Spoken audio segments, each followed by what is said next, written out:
رہی ہے۔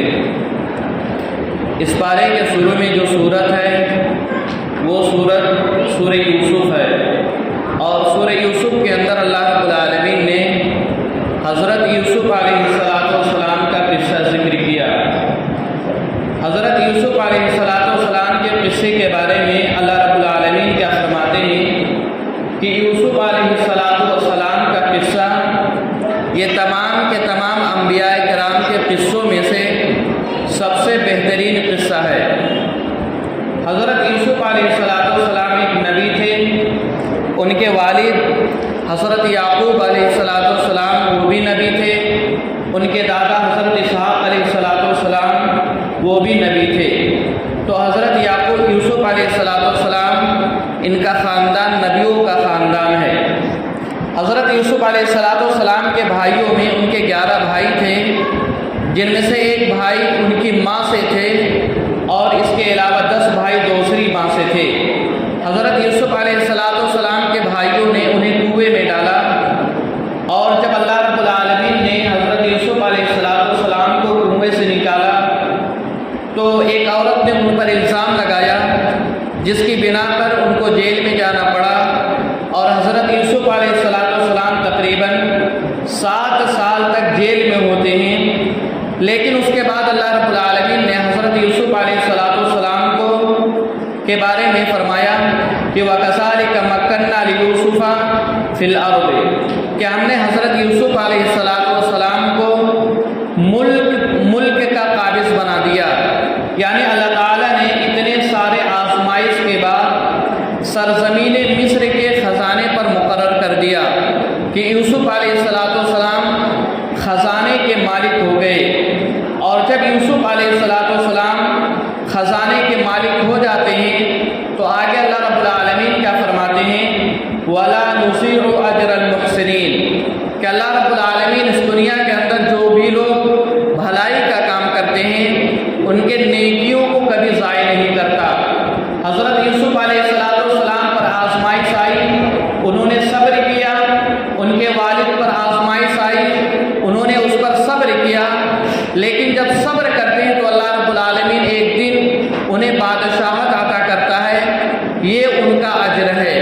تو اگر ہم اس دنیا کے اندر بھی اچھائی کا کام کریں گے، ہم صبر کریں گے، ہم کوئی بھی کام کریں گے تو اللہ رب العالمین بھی ہمیں بدلہ دے گا، ہمیں دنیا میں بدلہ دے گا، اور اگر اللہ رب العالمین ہمیں دنیا میں بدلہ نہیں دیتا تو آخرت کے اندر بدلہ دے گا۔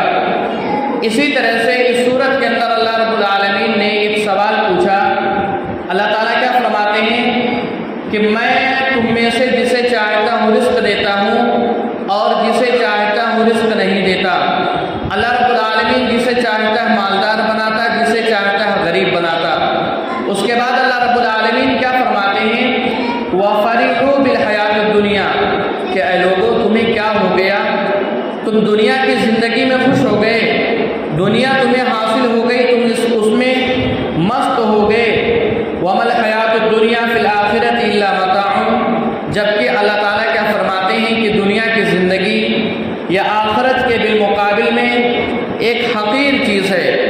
اور صحیح مسلم کی روایت ہے کہ اللہ کے نبی صلی اللہ علیہ وسلم فرماتے ہیں کہ دنیا کی مثال آخرت کے بالمقابل ایسا ہے کہ ایک انسان سمندر کے اندر جائے اور اپنی انگلی کو ڈالے اور اس سے جتنا پانی نکلے گا وہ سمندر کے بالمقابل اس کی کیا اہمیت ہے، کچھ بھی اہمیت نہیں۔ اسی طرح سے دنیا کی اہمیت کچھ بھی نہیں ہے۔ تو اللہ رب العالمین یہ فرماتا ہے کہ ہمیں چاہیے کہ ہم دنیا میں مست نہ ہو جائیں، جہاں ہم دنیا کو دیکھیں ہم آخرت کی تیاری کریں، آخرت کی فکر کریں۔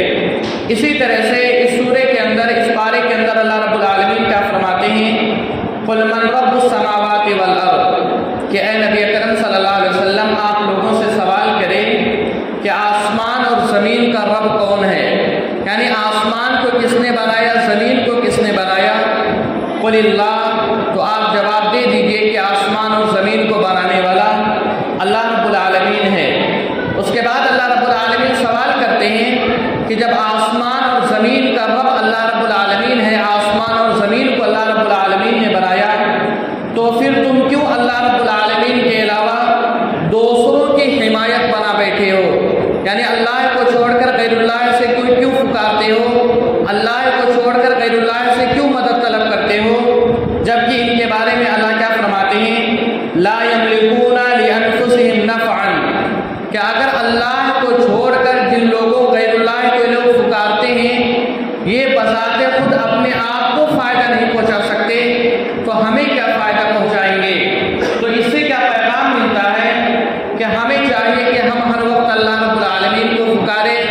ہر حال میں اللہ رب العالمین کو پکارے، اگر دعا کرے تو اللہ رب العالمین سے کرے، کچھ مانگنا ہے تو اللہ رب العالمین سے مانگے۔